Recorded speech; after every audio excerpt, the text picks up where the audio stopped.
Boa noite, que alegria poder estar aqui participando desse culto nessa igreja tão amada. Apesar de que eu não posso ver vocês aí, mas eu fico muito feliz de saber que eu estou me dirigindo a vocês, a igreja do Jardim Brasil. Igreja onde eu cresci, onde eu me tornei quem eu sou, aprendi muita coisa com os irmãos que estão aqui no meu coração. Agradeço a Eliana, o Ministério da Mulher, pelo convite para eu poder participar em um desses dias dessa semana especial. O tema que eu trago hoje aqui é o dia em que a espera vai terminar. Eu espero poder deixar uma mensagem especial aqui para vocês, que parecem que estamos esperando há tanto tempo, não é? Parece que estamos esperando e Jesus não volta, mas vai ter um dia sim, que a espera vai terminar e nós esperamos em Deus e continuamos confiando nele. Eu gostaria de abrir a Bíblia com vocês na história do dilúvio, em Gênesis capítulo 6. A famosa história do dilúvio, para a gente poder trazer para os nossos dias. Você conhece a história? Os dias de Noé eram dias muito corruptos, em que as pessoas ganhavam na força, na violência, no grito, na desonestidade, bem parecido com o que a gente está vivendo hoje, não é? E lá no versículo 5 diz assim: viu o Senhor que a maldade do homem, do ser humano, se havia multiplicado na terra e que era continuamente mal todo o desígnio do seu coração.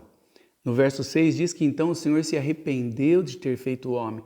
Mas é importante a gente parar um pouco aqui e pensar na linguagem original em que foi escrito, a maneira como eles entendiam isso, não é? Tanto é que na versão grega da Bíblia, a chamada Septuaginta, de antes de Cristo, a palavra arrepender-se, quando é para Deus, é diferente do arrepender-se para o homem. São duas palavrinhas diferentes, é metanoia, que é o arrependimento humano, que é de mente, a pessoa não sabia, puxa, que coisa, eu preciso mudar. E a metamelomai, esse é o arrependimento de Deus, que não é de mente. Deus não fala, puxa, eu não sabia que ia dar nisso, não é? Nesse caso, é uma tristeza do coração. Tanto é que tem traduções que falam, e isso pesou no coração de Deus. Aqui no versículo 6 diz isso, aliás. No 6 diz que o Senhor se arrependeu de ter feito o homem, e para mostrar que não é igual do ser humano, puxa, eu não sabia, diz assim, e isto lhe pesou no coração. Ele sentiu essa tristeza de ver que o ser humano ia chegar a esse ponto de degeneração, de pecado, de corromper o mundo todo. Mas na luta do bem contra o mal, Deus sempre tem os seus. E mesmo sabendo que o homem chegaria a esse ponto e experimentando essa tristeza no coração por vivenciar isso, Deus sempre tem os seus. Deus tinha Noé, tinha sua esposa, a esposa de Noé, e os seus filhos, apesar de que um deles era o Cam, não é?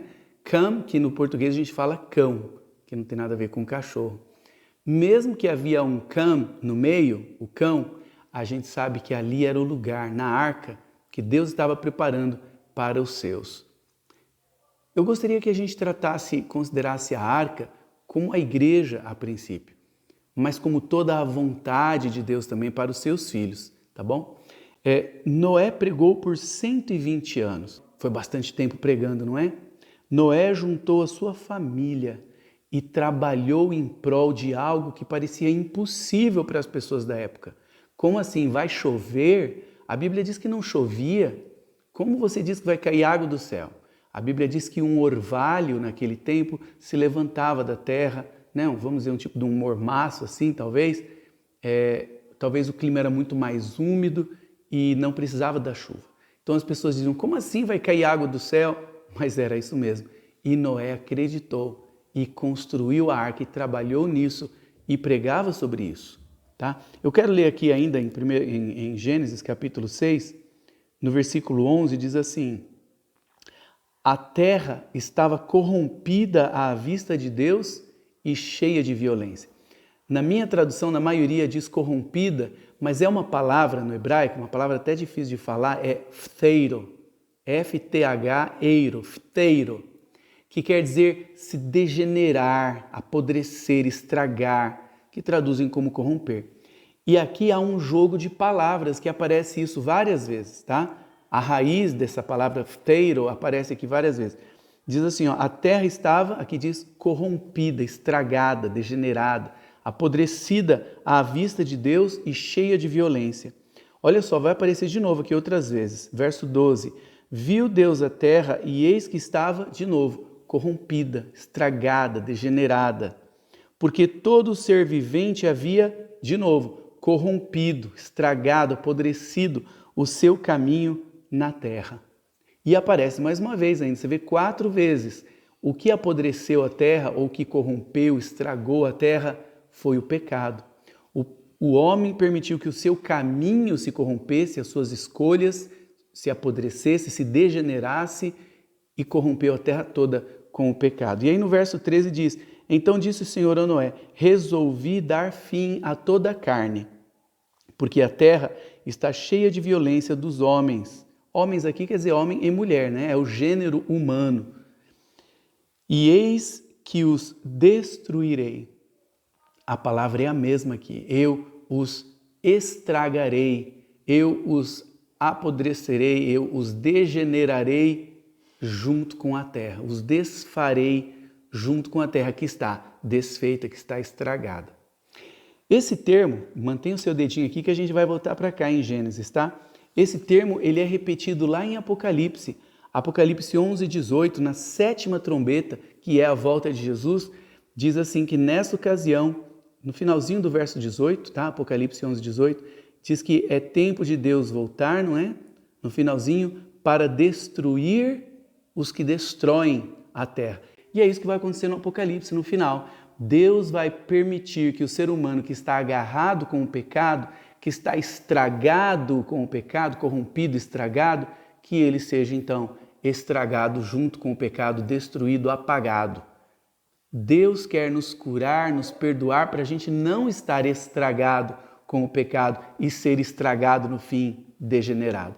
E Deus estava falando isso para Noé no dilúvio. O que aconteceu no dilúvio é uma miniatura, é uma representação, é um modelo do que vai acontecer no final. Deus queria poupar os habitantes do dilúvio de uma destruição pelas águas. E agora Deus quer nos poupar de uma destruição da terra pelo fogo, o fogo do juízo divino, para acabar de vez com o pecado. E assim como Deus tinha Noé e sua família, Deus tem poucos filhos hoje que são fiéis, que não querem ser estragados pelo pecado, corrompidos. Eles querem ser purificados. E é exatamente isso que o Senhor quer fazer em nós. Por isso que lá em Coríntios tem um trecho que fala, não vos enganeis, nem bêbados, nem adúlteros, nem não sei o que lá vão entrar no céu, mas vós fostes lavados, fostes justificados no sangue do Senhor. É isso que nós queremos. Vamos voltar lá para Noé, para a gente conseguir pegar toda a moral dessa história tremenda, real, que aconteceu e aplicar para a nossa vida também. Lá, voltando para Gênesis, no capítulo 6, no verso 14, Deus mandou ele fazer uma arca. E lá no versículo 18 ele diz assim, contigo, porém, estabelecerei a minha aliança. Entrarás na arca, tu e teus filhos, e tua mulher, e as mulheres de teus filhos. De tudo que vive, de toda a carne, 2 de cada espécie, macho e fêmea, farás entrar na arca, para os conservares vivos contigo. Das aves, segundo as suas espécies, do gado, segundo a sua espécie, de todo réptil da terra, segundo as suas espécies, 2 de cada espécie virão a ti. Olha que interessante, Noé não tinha que sair caçando os animais, Deus ia trazê-los a ele, e eles viriam. Virão a ti para os conservares em vida. Leva contigo de tudo que se come. Ele não está falando dos animais, ele está falando de comida para ele e para os animais. Leva contigo de tudo o que se come, ajunta-o contigo e te será para alimento, a ti e a eles, os animais, tá? E assim fez Noé, consoante a tudo o que Deus lhe dissera. Então veja, mesmo nessa parte mais difícil, ou talvez impossível, talvez seria impossível quase, Noé trazer os animais, todos eles, não é? O leão, o rinoceronte, o elefante, a girafa e outros aí difíceis. Deus fez com que os animais o obedecessem de uma forma, um fenômeno diferente da natureza, sobrenatural, que os animais vieram bonitinho para a arca, foram obedientes e foram sendo encaminhados para as suas respectivas celas. É provável que Deus, muitos apostam nisso, né? Que Deus os colocou em um estado de hibernação durante esse período, porque eles ficaram meses e meses na arca, para não comer tanto, para talvez não fazer tanta sujeira também na arca, não é? Mas o que eu quero dizer com tudo isso é o seguinte: Deus fez para Noé o que era impossível para ele. Ele podia fazer esse barcão, Deus deu as medidas para ele, ele tinha como projetar serrotes, serras, ele tinha como cortar as árvores, tinha bastante tempo para isso. Então ele fez. Caçar animais e levar os animais e colocá-los lá violentamente na arca ali e tal, aí seria praticamente impossível. Todos os tipos de animais conhecidos da época, então Deus fez o impossível. E isso aparece mais de uma vez, tá? Eu li aqui no capítulo 6, verso 20, que os animais virão a ti. Isso se repete no capítulo 7, verso 9, diz assim, ó, entraram para Noé na arca, os animais. Eles vieram, eles entraram para ele, para ajudá-lo. E isso repete também no capítulo 7, verso 15, de toda a carne em que havia fôlego de vida, entraram de 2 em 2 para Noé na arca.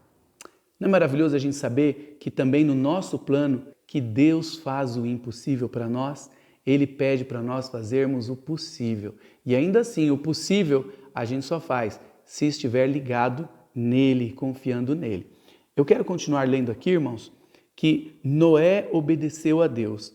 Lá no versículo 20, durou o dilúvio 40 dias sobre a terra. Cresceram as águas e levantaram a arca de sobre a terra.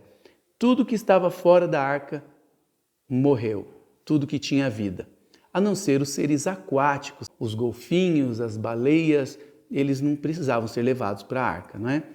No versículo 8, verso 1 diz assim, ó, lembrou-se Deus de Noé. Como assim? Deus tinha esquecido dele? Não, é que esse é um linguajar da Bíblia, principalmente no Velho Testamento, que quer dizer que Deus então tomou agora uma atitude. Depois dessa prova, Deus falou, agora vamos agir, tá? Isso aparece várias vezes na Bíblia. Lembrou-se Deus do seu povo no Egito e foi lá e mandou Moisés. Então esse lembrar-se de Deus não é apenas mental, é verdade, não. O lembrar-se na linguagem hebraica é agir. É por isso que lá na Bíblia diz, lembra-te do sábado. Não é só para lembrar, hoje é sábado. É para agir conforme. É por isso que diz também para os jovens, lembra-te do teu Criador. Não é só lembrar, eu tenho um Criador. Haja de acordo com isso que você tem na sua mente. Está na hora de agir. Então, por isso que aqui diz no 8:1, lembrou-se Deus de Noé e de todos os animais selváticos e de todos os animais domésticos que com ele estavam na arca. E aí ele agiu. Deus fez soprar um vento sobre a terra e baixaram as águas. Não quer dizer que Deus se lembrou e agiu, é porque estava no calendário dele, nos planos dele. Depois que tivesse todo esse tempo, agora vamos soprar água, chegou. É isso que quer dizer o lembrar. Amigos, nós vivemos hoje o tempo pós-diluviano, mas na Bíblia é dito que nós vamos viver um tempo parecido com o dilúvio também, antes de Jesus voltar, com violência, com corrupção, enquanto a sociedade estaria chamando o que é errado de certo e o que é certo de errado vira piada, não é? Alguns que dizem que querem se conservar puros até o casamento, ou que o casamento é para a vida toda, e outras coisas as pessoas riem, porque eles chamam de certo o que é errado e de errado o que é certo. Um mundo corrupto, em que a gente vê autoridades também governamentais na corrupção, pessoas que representam líderes religiosos também, muitas vezes na corrupção. Nós estamos num tempo em que a gente precisa pedir para Deus para a gente não estar corrompido como a sociedade está. E amigos, cada vez que Noé pregava um martelo naquelas tábuas, cada vez que ele batia um prego, cada martelada, ele estava dizendo, eu acredito na promessa de Deus. Enquanto os outros continuavam sua vida normal, comendo, bebendo, casando-se, dando-se em casamento, Noé construía a arca, dizendo, eu creio. Eu creio. Cada vez que um servo, uma serva de Deus, faz uma coisa que os outros não fazem, porque ele acredita em Deus, ele está dizendo: eu creio que o Senhor não quer que eu seja corrupto junto com a terra, que o Senhor não quer que eu seja destruído no final junto com o pecado da terra. Quando a gente é fiel nos dízimos, nas ofertas, quando a gente é fiel ao guardar o sábado do Senhor com alegria, quando a gente é fiel nas coisas que a gente come e bebe, ou não come e não bebe, quando a gente é fiel nas palavras, nos relacionamentos, mesmo que os outros não sejam mais, a gente está dizendo: eu creio que o Senhor virá e eu aguardo um novo céu e uma nova terra, nos quais habita a justiça. Será que Noé estava errado porque ele era minoria? A grande maioria zombava daquele velho louco. E veja, muitos trabalharam para ele mesmo não crendo naquilo, porque eles tinham salário, né? Bom, a pessoa fala: ele está me pagando, tá bom, né? E ajudaram a serrar, a construir de acordo com a planta, bonitinho, mas eles morreram fora da arca. Quantas pessoas ajudam a construir os projetos de Deus através da igreja para proclamar o Evangelho, porque estão ganhando salário, mas eles também não acreditam e vão estar fora quando Jesus voltar? Que a gente possa proclamar junto com os que acreditam de coração puro: eu acredito no Senhor, eu acredito que Ele virá, eu vou estar dentro do povo de Deus. Não quero dizer a igreja, os tijolos, a construção, mas o povo de Deus que se reúne lá onde estão esses tijolos. Noé era grande minoria. Será que ele estava errado por isso? Tem gente que diz que a voz do povo é a voz de Deus. Mas se tem uma frase errada por aí que dizem, é essa daí, viu? Porque nem sempre, aliás, quase nunca, a voz da maioria é a voz da vontade de Deus, tá bom? Deus estava com Noé, apesar de ele ser a minoria. Nós nunca estaremos equivocados, irmãos, se nós estamos fazendo a vontade de Deus. O caminho de Deus é estreito, Jesus falou: ó, o caminho é estreito. E muitos têm que largar algumas coisas que te impedem de andar nesse caminho estreito. Noé não pôde levar tudo que ele queria para a arca. Com certeza ele teve que deixar muita coisa para trás. Eles tinham que aproveitar da melhor maneira o espaço ali para ser bem útil. Jesus diz alguma coisa parecida também, mais uma lição aqui, ó. Lá em Lucas capítulo 13, versículo 24, Lucas 13, 24, diz o seguinte: entrai, se esforçai, ou porfiai, depende da tradução, né? Porfiar quer dizer se esforçar. Se esforcem para entrar no caminho estreito, que é o que ele falou, está aqui, ó, é esse o caminho. Para o povo é um caminho largo, espaçoso, de carnaval, de sexo livre, de bebidas e tudo mais, não é? O caminho de Deus é estreito. Jesus fala: se esforcem para entrar no caminho estreito. Muitos procurarão entrar nesse caminho e não poderão. Veja que o não poderão aqui não é poderão de ter permissão, que Deus não vai deixar. Não poderão porque não conseguirão, não vão conseguir. Por quê? Porque eles querem entrar no caminho estreito carregando tábuas e coisas grandes das plataformas dos seus pecados prediletos, e essas coisas que não cabem no caminho e você quer levar elas com você no caminho, vão te atrapalhar, sim. Muitos quererão entrar no caminho estreito, mas não vão querer largar as coisas, os pecados acariciados que não cabem lá e não vão poder entrar. Noé teve que deixar muita coisa para trás, com certeza, ele e a sua família também. Aí talvez alguém diga: mas deixar as coisas que você gosta para ir na arca? Sim, nós estamos falando de que viria uma tempestade que destruiria o mundo. Existe alguma coisa mais importante do que salvar a vida e estar do lado de Deus? Nós agora, depois, no pós-dilúvio, estamos falando da volta de Jesus, de salvação ou perdição eternas. Existe alguma coisa mais importante do que fazer a vontade de Deus e de estar do lado de Jesus na sua volta? Qualquer coisa que a gente queira conservar, que Deus diz que não, nos engana. Não existe nada mais importante do que a gente querer salvar a vida e fazendo certo, estando do lado de Deus. A paciência e a misericórdia de Deus estarão junto com aqueles que persistem em fazer a sua vontade, mesmo sendo imperfeitos. Persistem em obedecer a Deus, mesmo que eles falham e se levantam de novo. eles insistem, eu quero obedecer a Deus. É por isso que Jesus diz que aquele que perseverar até o fim, esse será salvo. O que é a Arca de Noé hoje? Jesus, ele quer nos mandar para o lugar de salvação sempre, não é?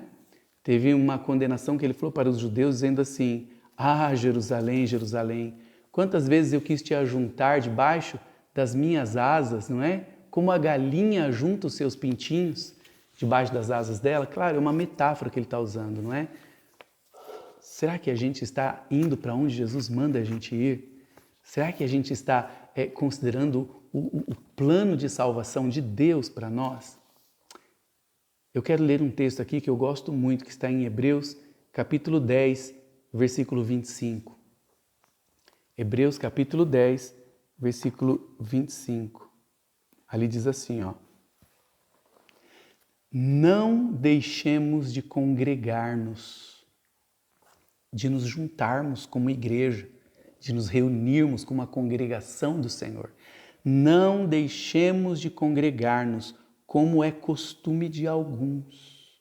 Veja que Paulo está escrevendo a Epístola aos Hebreus mais ou menos lá para o ano 60 e alguma coisa depois de Cristo. Ou seja, ele está escrevendo para as pessoas que já eram a segunda, a terceira geração de cristãos. E já nessa época, já haviam pessoas que diziam que não precisavam ir para a igreja. Porque ele diz, né, como é costume de alguns não ir para a igreja, não se congregar. Já na segunda ou terceira geração de cristãos, alguns diziam, não, mas eu estou aqui, estou em casa, estou em paz com Deus, meu coração, Deus sabe meu coração. Todo mundo diz isso, né? A pessoa pode estar no pior do adultério, do engano, não, Deus sabe meu coração. Como se o fato de Deus saber o coração justificasse as podridões que estão lá. Deus conhece o nosso coração, mas para nos limpar das podridões. Ele fala, filho, vem como está, mas é para não continuar como está, porque eu vou te limpar. Não deixemos de congregar-nos, diz Paulo em Hebreus 10, 25, como é costume de alguns, tanto mais quanto vedes que o fim se aproxima. Ou seja, apesar de Paulo ter escrito essa mensagem para quem vivia no ano 64, a princípio, né, em primeira mão, a segunda geração ou terceira de cristãos, é agora, na última geração, ou penúltima, não sabemos, é agora, nas últimas, que essa mensagem tem mais força. Hoje é o momento de nos reunirmos onde Deus manda a gente se reunir. A igreja não salva, amigos, é verdade, mas é lá onde os salvos gostam de se encontrar. Guardou bem essa frase? A igreja não salva, porque na igreja tem muitos que ainda não estão convertidos, que talvez já foram um dia, mas deixaram de ser. Porque no plano de Deus, infelizmente, aqui no grande conflito, muitas vezes o trigo se torna joio. Mas graças a Deus, o joio, enquanto a graça está aberta, o joio pode, pela misericórdia de Deus, pedindo ao Senhor, pode voltar a ser trigo. O lobo pode ser transformado em ovelha. Muitas ovelhas, ao deixar de ter contato com Jesus, se tornam lobos dentro da igreja. Mas a porta da graça ainda está aberta. É lá em que onde o povo de Deus gosta de estar reunido, adorando a Deus, vivendo em irmandade, em comunhão, fazendo projetos evangelísticos para alcançar a comunidade. Deus pede para a gente não deixar de ir à igreja. Eu quero ler mais uma passagem para mostrar isso.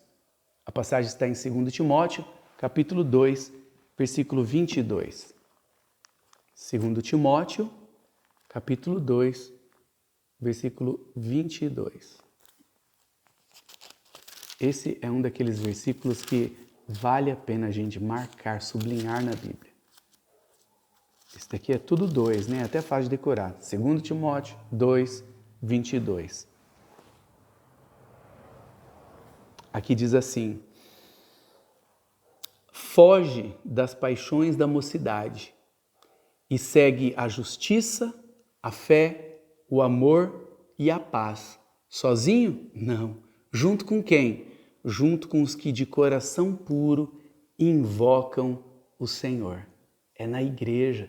É quando a gente busca se reunir com o povo do Senhor, que também está buscando junto conosco isso, ó, seguir a justiça, a fé, o amor e a paz. Fugir de algumas paixões da mocidade, seguir os valores de Deus. Sozinho? Não. Em casa? Não. Junto com aqueles que de coração puro também estão invocando o Senhor. É em comunhão com outras pessoas, é em comunidade. Veja que Noé salvou a sua família. Nós esperamos que a nossa família seja essa pequena comunidade, a primeira, onde nós acordamos de manhã, fazemos o nosso culto de manhã com a família, se possível, 10 minutos, gente, é ler um texto e orar junto. E bom dia, cada um vai para o seu trabalho, para a escola. É à noite antes de dormir. Essa é a nossa primeira igreja. É onde a gente busca, junto com os de coração puro, adorar a Deus também. E 2 ou 3 vezes por semana é lá na congregação maior ainda, onde nós vamos junto com os de coração puro buscar a Deus. Talvez alguém esteja incomodado dizendo, pastor, mas aí está dizendo junto com os de coração puro. Na minha igreja tem um monte de gente que não tem coração puro. Claro que tem. É como eu falei, a igreja não é a salvação. A igreja é como se fosse o aeroporto. É lá onde a gente está pegando, vai pegar o avião. É onde a gente está na sala de espera para pegar o voo para o céu. A igreja não é o céu. É lá que a gente está, na sala de espera. É lá que a gente tem que estar, porque a gente está aguardando o voo. O título da mensagem de hoje é O Dia em que a Espera Vai Terminar. A gente está esperando e a espera vai terminar. Mas se eu sair da sala de espera num voo e demorar, eu vou perder o voo. Nós esperamos, mas no lugar certo. O povo de Deus que está salvo, não está salvo por causa da igreja, mas eles estão salvos por causa de Jesus, mas eles estão esperando Jesus, junto com aqueles que de coração puro invocam o Senhor. Gente, na Arca de Noé tinha elefante, tinha hipopótamo, tinha bichos grandes, tinha cavalo. Você já pensou o cheiro da arca? Quando os animais faziam a necessidade? E eles tinham que fazer, ficaram meses lá. Você já pensou que o lugar onde Deus permitiu, era o único lugar para se salvar, tinha cheiro de zoológico? Mas era o único lugar para se salvar. Você já pensou que mesmo entre os salvos existia um Cam, ou cão, um dos filhos dele que era mau, que tinha um caráter ímpio? Ele teve a chance de se salvar lá, nesse caso da história, não é? Mas no céu não vai ter como se salvar.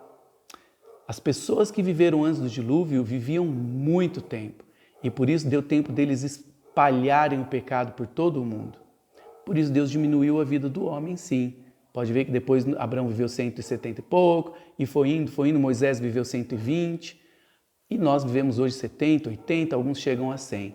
Mas mesmo vivendo menos tempo, em todo esse período, desde que Jesus veio à Terra, o pecado se alastrou de novo e está contaminando, estragando a Terra. Não permita que a sua vida seja estragada também pelo pecado. Peça que o Senhor te mantenha na sala de espera, e espere o Senhor, e um dia a espera vai terminar e vai nos encontrar prontos, aguardando esse dia. Se nós desistirmos da espera, nós vamos perder aquele que virá. Nós vamos estar do lado de fora, assim como muitos trabalharam na arca e perderam a sua salvação. Na questão do dilúvio, Cam entrou e ainda se salvou. Mas no plano de Deus nós podemos também estar na igreja, mas não dá para ser salvo quando Jesus voltar, se estiver com o coração duro e cheio de pecado, de maldade e não confessando, não entregando isso a Deus. Eu espero que essa palavra tenha tocado o seu coração, que você tome uma decisão em participar dos cultos, em participar do culto matinal em casa com a família, em estar na sala de espera aguardando a volta do Senhor. Em estar adorando junto com os de coração puro. Tem os de coração ruim? Tem, mas a esperança é que eles se convertam também. A esperança é que se o meu coração estiver ruim também, que ele se converta. E que a gente esteja junto, adorando ao Senhor, fazendo planos de evangelismo, trazendo os amigos para a nossa igreja. E que todos os ministérios, além do ministério da mulher, que é uma bênção, todos os ministérios sejam ferramentas de Deus para atrair pessoas ao amorável Salvador. Eu gostaria de fazer uma oração com vocês. Vamos orar? Senhor nosso Deus, nós louvamos o Teu nome por essa história fantástica do dilúvio em que o Senhor escolheu alguém que ainda te amava, uma família para estar contigo. Senhor Deus, nós somos todos imperfeitos, mas nós queremos ser fiéis, nós queremos ser leais, nós queremos estar onde o Senhor espera que nós estejamos. Ajude-nos, Senhor Deus, a não sermos negligentes, a não deixarmos de congregar-nos e acabarmos nos corrompendo com o mundo. Eu peço que o Teu amor, o Teu Espírito esteja com cada um que me ouve nesse momento, comigo, perdoando os pecados e nos dando o desejo de fazermos parte do Teu povo, que é regenerado pelo pecado, do pecado, e não degenerado pelo pecado.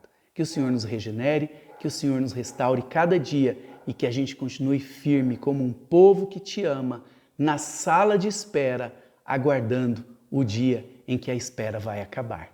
Entrego nossas vidas em Tuas mãos e agradeço, em nome de Jesus. Amém.